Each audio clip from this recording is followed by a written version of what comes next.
मकई एक ऐसी चीज़ है जो हर इंसान को बहुत पसंद होती है। इसे दुनिया में मुख्तलिफ़ तरीक़ों से बनाया और खाया जाता है। कुछ लोग उबाल के खाना पसंद करते हैं तो कुछ लोग भून कर इसे खाते हैं। इसमें मौजूद है विटामिन बी और इसके अलावा इसमें एंटीऑक्सीडेंट भी पाए जाते हैं। इसमें मौजूद विटामिन जिस्म में खून की कमी को दूर करते हैं। हाई ब्लड प्रेशर के लिए भी बहुत अच्छी है।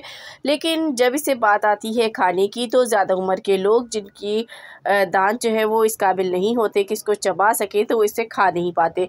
तो आज आपकी परेशानी दूर करने वाली हूँ क्योंकि छल्ली थोड़ी सी हार्ड होती है। आज उबालने का इतना आसान तरीका आपको बताऊंगी कि आप देखकर हैरान रह जाएंगे। तो इसे अब बच्चे ही नहीं 50 साल के बूढ़े भी खा पाएंगे। तो बिना टाइम ज़ाय किए बढ़ते हैं अपनी रेसिपी की तरफ। बिस्मिल्लाहिर्रहमानिर्रहीम। तो इसके लिए हमें सबसे पहले तो भुट्टा चाहिए होगा। तो भुट्टे की आपने पहले एक जो छिलका होता है ऊपर उसको रिमूव कर देना है और जो अंदर की इसकी छिलके हैं उनको इसी पर ही रहने देना है। तो ऊपर से इसका एक कवर हटा दीजिए इस तरीके से सिंपली।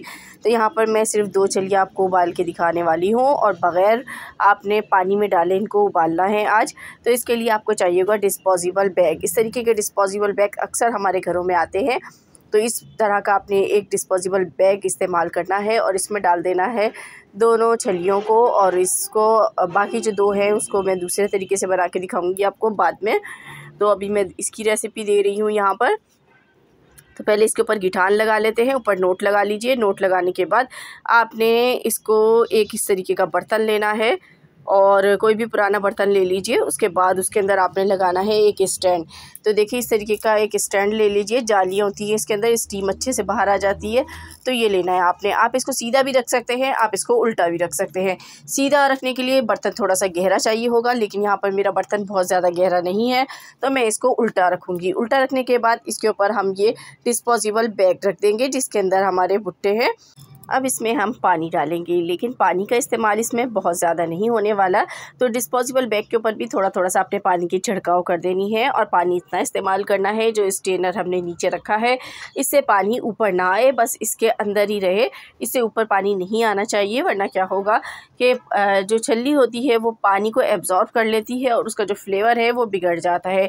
तो यहाँ हम इसको सिर्फ स्टीम में बनाने वाले हैं और ये तरीका इतना तेज़ तरीन है कि आपकी जो छल्ली है ना वो फटाफट पक जाएगी, बिल्कुल भी ज़्यादा टाइम नहीं लेगी। तो हमने यहाँ पर लिड को लगा दिया है।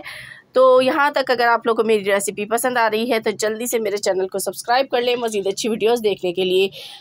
तो यहाँ पे मैंने इसको पकने के लिए रख दिया है। अभी मैंने फ्लेम को हाई किया हुआ है तो मैं आपको फ्लेम भी चेक करा दिया।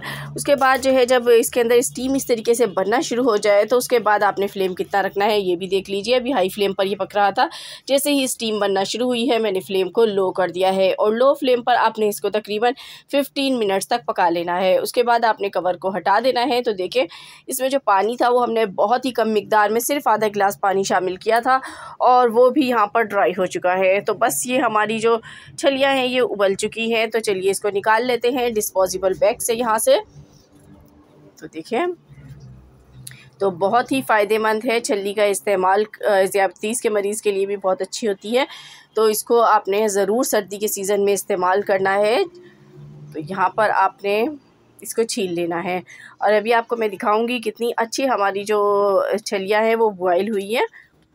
और ये तरीका जो है बहुत ही कारआमद है। एक बार आप इस तरीके को ट्राई ज़रूर कीजिएगा, इंशाल्लाह आपको बहुत ज़्यादा पसंद आने वाला है। इसका दाना भी आपको तोड़ के चेक कराती हूँ। तो देखें किस कदर गला हुआ है कि आप जो है एक दांत लगाएंगे तो ये आपके मुंह में घुल जाएगा, इतना ज़्यादा ये गल चुका है।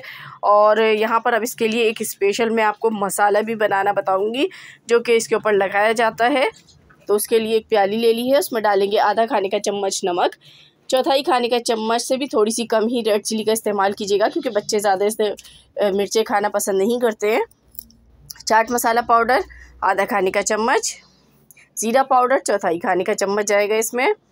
और इसके अलावा ये देखें इस तरह की टाटरी होती है दानेदार, तो ये आपने दानेदार इस्तेमाल नहीं करनी है। पहले इसको थोड़ा सा पीस लीजिए, इसका पाउडर बना लें और बस 2 पिंच आपने इसके अंदर डाल देनी है। तो ये खटाई का काम बहुत अच्छा करेगी। अगर आपके पास लेमन नहीं है तो फिर आप इसको शामिल कीजिए, अगर लेमन है तो इसको स्किप भी कर सकते हैं। साथ ही इसमें जाएगा काला नमक, तो आपने चौथाई खाने के चम्मच से भी थोड़ा सा कम डालना है और इनको अच्छी तरह से मिक्स कर लेना है। इस तरीके से बहुत ही मज़ेदार सा चटपटा सा मसाला बनके तैयार हुआ है। जब इसे आप लगाएंगे छलियों पर तो उसका लुत्फ़ दुबाला हो जाएगा और आप खाते ही चले जाएंगे, इतना मज़ेदार ये मसाला है। इसके अलावा एक और मसाला मैं आपको पहले भी बनाना बता चुकी हूँ, आप चाहें तो मेरी इस वीडियो पर भी जाकर देख सकते हैं। तो ये देखिए, इस तरीके से हमने मसाले को इसके ऊपर स्प्रेड करना है, अच्छी तरीके से लगा देना है। और उसके बाद जो है हम दोनों छलियों पे मसाला लगा के और इसको सर्व करेंगे। तो आज मैंने आपकी मुश्किल आसान कर दी। छल्ली को उबालने का इतना आसान तरीका बताया है कि जो ये तरीका आजमाएगा वो बार बार इसी तरह से बनाएगा। कैसी लगी रेसिपी कमेंट बॉक्स में ज़रूर बताइएगा। मिलूंगी नेक्स्ट वीडियो में। अल्लाह हाफिज़।